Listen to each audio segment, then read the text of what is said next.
Loading snacks. What it do, Snackers, Snackettes, and Snack X? It's your boy Gage. We are here at AwesomeCon 2026. Good. Listen, we've had a few opportunities to do some really cool interviews. We're getting ready to do another one. We ended up already talking about how old we are. Yes. I'm not sure how that's where we ended up. What's old? What quantifies old? So I think old is when you stop just assuming that you can do something that you used to be able to do. Like when I was younger, I'd be like, oh, I'm going to go jump on that thing and do that. And I could just do it. Now I go, no, that's going to hurt for like the next 3 days. I'm going to hold off on that unless I really, really need to for some reason. Yeah. Then I'll just go like, oh, okay, we're just going to deal with this. Yeah. What's your favorite thing about coming to cons, doing the cons? Is this your first AwesomeCon? First AwesomeCon, yes. Okay. So I've been doing them for about a year and a half, about 2 years. Yeah. And it's actually two things. Okay. One is I'm a voiceover actor, so most of the time we work alone. Yeah. Which means that the conventions are a lot of the majority of the time I get to spend with my castmates. Yeah. So that's great. That's awesome. The other part of it that's great is I came out of theater, but in voiceover you record again alone. So this is a lot of the only time we actually get to get feedback from the people who are actually watching what we do. Yeah. And that's really, really awesome to be able to talk to them and to be able to hear like somebody say, oh, this part of it that might not have even registered when we were doing it, this part of it is the bit that really meant something to me because of X or because of Y. Yeah. And so that really helps not just sort of reinforce like, oh, okay, we're not doing something wrong, but it also gives you an ability to go, oh, I never really thought about this bit speaking to that or this bit, giving somebody something to work with in that way. So it kind of helps you actually understand the things you are doing, the things you've done better. Yeah. What's the coming out of theater and going into voice acting? How did that happen for you?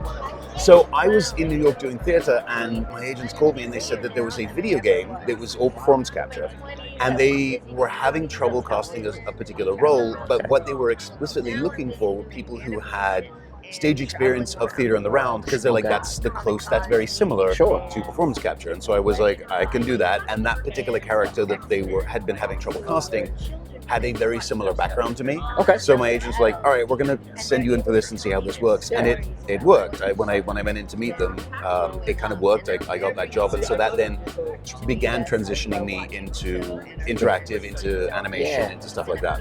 What game was that? It was called The Order 1886. Oh, okay. It was a PlayStation 4 release. And it was so much fun. It was originally supposed to be like a week and a half of work, and like 18 months later we were still working on it, which is what sort of moved me from the East Coast to the West Coast. Yeah. And it was a blast. It was so much fun to do.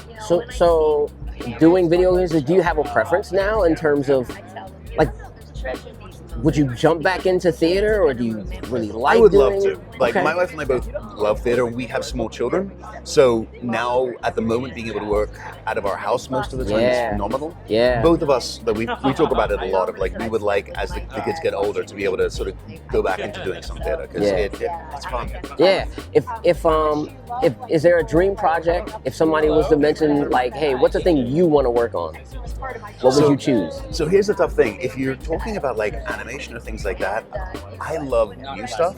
I love getting to create like a new thing. So anytime we get an audition that's like a new show based on new characters, not existing IP or things like that. Because look, everybody gets a thrill when you get an audition for Batman, but I don't the idea of playing Batman is terrifying because you're being compared to every other version. Like, so like you always go, great, I'm gonna do Batman, but then you go, oh, please don't let me book Batman. Yeah. It's this weird back and forth. But when it's a new character, you have a completely clean slate, and you get to do, whatever comes to you, whatever crazy, insane thing comes to your mind, you're like, I think that'd be good. Yeah. And that's really, really fun. Does that mean that there's something that you would say no to?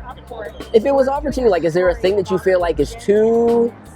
Not because it's nothing like that. The closest would be Batman, but look, if somebody offered me Batman, I'd take it like that. I would just be terrified. Like, I was terrified taking on Magneto because you've got David, who did it in the original animated series, whose voice is in everyone's head. And then the two film ones are Ian McKellen and Michael Fassbender. Like, no one's done a bad job. And I didn't want to be the first. So there's that thing of going like, oh, that's what I'm being compared to. It's not like there's a version of it that people are like, well, that one was kind of okay. You're like, no, everybody who's done it previously did a phenomenal job. So that has a little bit to it. But no, the only things that have come up that I've said no to have been things where like, there was a point where when an audition came in and I just went, I'm not auditioning for Black Panther. I'm not even going to send that in. Sure. That's a terrible idea. I got that. I'm not doing that. it. Yeah.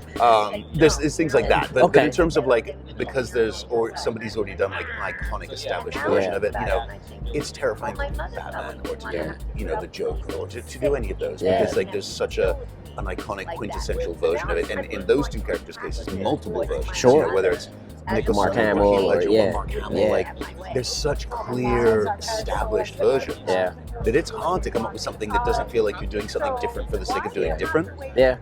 But it isn't one of those. Yeah.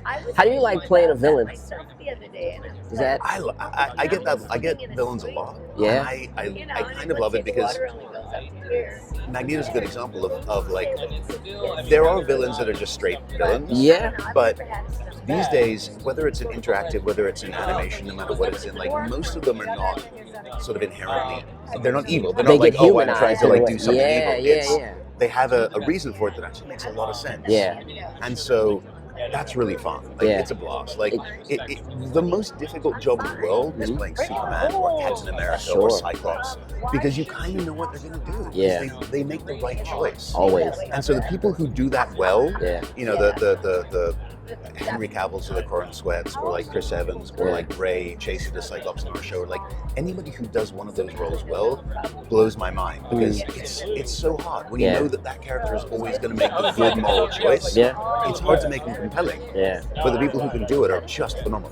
When you do something like a Magneto, when you get a chance to play someone who is, again, like you said, a villain. But not directly, not necessarily like, evil. I look at it as an antagonist as opposed to villain. Like he disagrees with the point of view of like the characters through whom the audience is experiencing the show. Right. And especially like in X-Men 97 in the first season, it kind of pivots and like he comes to that side and then you see him go back to where he normally comes from and and that was the whole idea from production, like give the audience a much more nuanced version of like why he has his approach. Yeah. Did you grow up with the original show? I didn't. I was in boarding school in England when it was airing. So I actually, when I got the job, I went back, part of my homework was going back to Disney Plus and watching the animated series. I was like, this is an amazing job where part of my work is to go back and watch 5 seasons of X-Men. Yeah. Did you have any background with X-Men? Are you a nerd or a geek by trade in any way? So yes, but not in X-Men. So like my experience of it was the live action film. Which is why I say like when I looked at it, I was like, oh, I know everybody knew David, who voiced her in the animated series, but then my examples of it were Ian McKellen and Michael Fassbender. So that's what I mean when I was like, this is so cool. Oh, good Lord, that's terrifying. Yeah, it's a lot. Yeah. Do me a favor. Anybody who's watching, if they wanted to follow you, keep tabs on your work, where do they go? How do they do that? I'm not great at social media, but the only one that I actually will like to actively remember to put stuff on is Instagram. But it's all at mjwaterson. .com. And it's the switch I always get is Sam Waterston from like Law and Order. He has kids who are actors. That's not me. He's Waterston. I'm Waterson, S-O-N. I've had a number of times where people are like, oh, you're one of Sam's kids. I'm like, no. Like, oh, I'm a friend of his. It's like, I wish I could have said yes. That would have been great. Then we would have had. Thank you so much. Absolutely, I greatly appreciate you taking the time. Have an awesome con. Thank you. You too. What it do, snackers and snackettes? Did you like what you just saw? Would you like to help us grow? Here's what you can do. Shoot over to patreon.com/loading snacks. And don't forget to like, share, and subscribe on your favorite platform of choice. Appreciate you.